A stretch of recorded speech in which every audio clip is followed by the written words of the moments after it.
Did you know that nearly 70% of lottery winners end up flat broke within just a few years? It's a staggering statistic. I mean, it's wild, right? But it points to this fascinating universal truth. Wealth isn't just about the math, it is primarily about the mindset. Welcome to This Explainer. Today we're unpacking a concept that literally changes the entire trajectory of how we build financial freedom. We are diving into the core framework of becoming a wealth architect. Imagine, for a second, walking through an invisible maze. You keep bumping into walls, completely unaware of what's holding you back, or why you just can't seem to move forward. Well, we're going to explore those invisible structures that surround us every single day. Structures that, without us even realizing it, dictate the absolute ceilings of our financial potential. Shattering the hidden myths of poverty isn't just some inspiring self-help idea.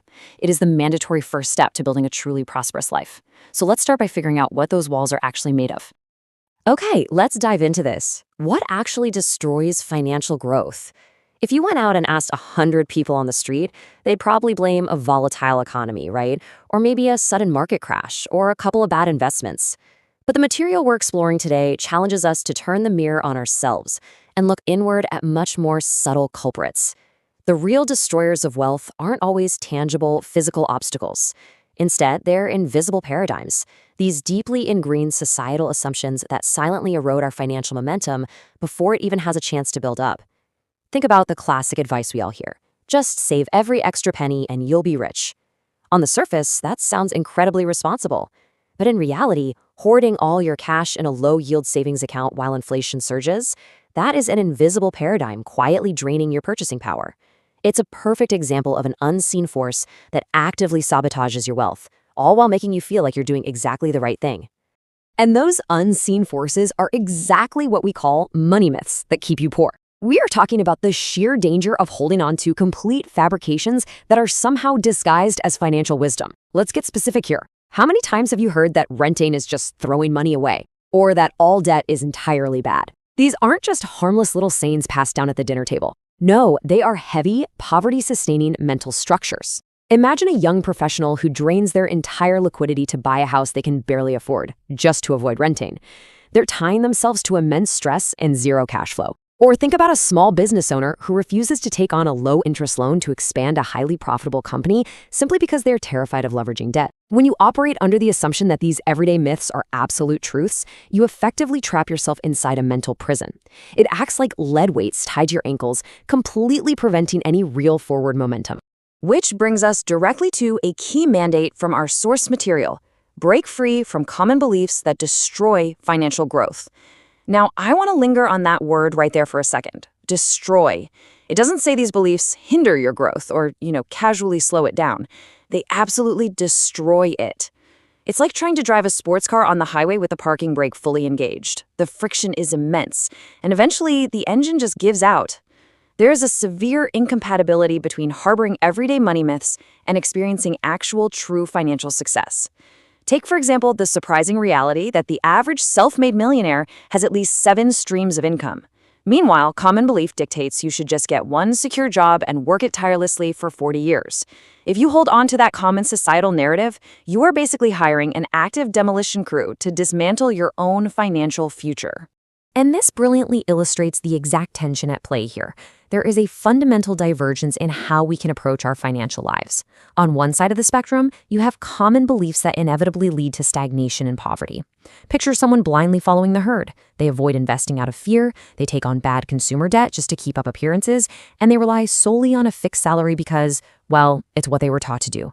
That is the destructive nature of simply accepting the status quo. But on the complete opposite side, we have the wealth architect. This is a state of being that actively drives financial growth. This is the person who leverages good debt to acquire cash-flowing assets, who continuously educates themselves on market trends, and who treats their income as a tool for expansion, not just for consumption. It is the stark difference between sinking under the crushing weight of outdated societal myths and riding the upward momentum of intentional financial design. So, how do we actually define that winning side? A wealth architect isn't just someone who happens to make a lot of money, or someone who got lucky picking a hot stock. No, the true definition is someone who shatters the myths of poverty and breaks free from common beliefs to achieve growth. Building wealth requires a highly active architectural mindset, but what does that actually look like in practice? It means waking up and consciously auditing your financial decisions. When a wealth architect gets a year-end bonus, they don't immediately think about upgrading their car to impress the neighbors. They think about how that capital can be deployed into investments to literally buy their time back. Instead of just slapping a new coat of paint on a rotten financial foundation, they survey the land. They identify the crumbling monoliths of poverty myths they've inherited. They tear them down to the studs, and they draw up entirely new blueprints.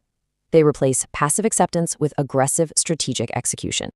So the crucial point is the visceral, almost physical action required to make this transition. You cannot just politely ignore a poverty myth.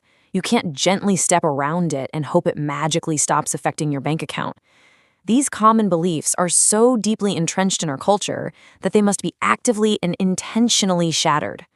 And the process of unlearning? Well, that is where the real work happens. It starts with questioning everything. Why do I believe I need a brand new car? Who taught me that the stock market is essentially just a casino for the rich? By interrogating these thoughts, you are swinging a sledgehammer at your own preconceived notions. You start to replace fear with actionable financial literacy. You substitute blind consumerism with calculated investing. Only when the rubble of those old limiting beliefs is completely cleared away can you actually start laying the brickwork for lasting generational wealth. Which brings us to the ultimate takeaway from today's explainer. I challenge you to really sit with this question. What common belief will you shatter today to begin your financial growth? It's time to stop letting invisible paradigms dictate your financial ceiling. Tonight, I want you to actively audit your own beliefs. Take a piece of paper, write down the biggest financial fear or rule you've blindly followed your whole life, and challenge its validity based on what we've covered. Find the myth that has been secretly holding you back and swing the hammer. Step confidently out of the trap of common belief and step fully into your new role as a wealth architect. Thanks for joining me on this explainer, and I'll see you in the next one.